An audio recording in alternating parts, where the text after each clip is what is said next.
আর কবে উন্নত হবে বাংলাদেশ টিমের? আমি জানি না, আপনারা জানেন কিনা অবশ্যই বলবেন।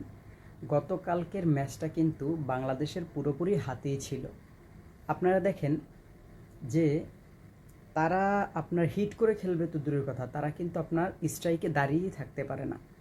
কি এমন বল করছে যে এই কারণে তারা স্ট্রাইকে দাঁড়িয়ে থাকতে পারে না? এর থেকে তো আরও বিশ্বে ভালো ভালো বলার আছে। তাদের কাছে তাহলে তারা কিভাবে ফেস করবে আপনারা বলেন?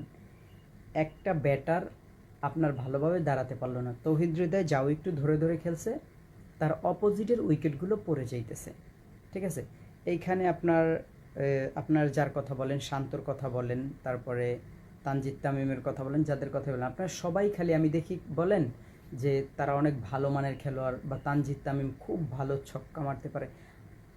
আর কত চান্স পেলে তারা ভালো খেলবে আমি সঠিক জানি না, আপনারা জানেন কি না জানাবেন। আর কাকে চান্স দিবে?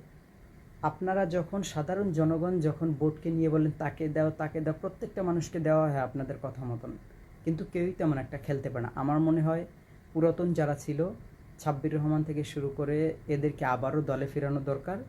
কারণ অ্যাটলিস্ট আমরা অনেকগুলো চান্স দিয়ে ফেলছি। শান্ত, তারপরে আপনার তানজিদ হাসান তামিম, অনেক চান্স দিয়ে ফেলছি তাদেরকে।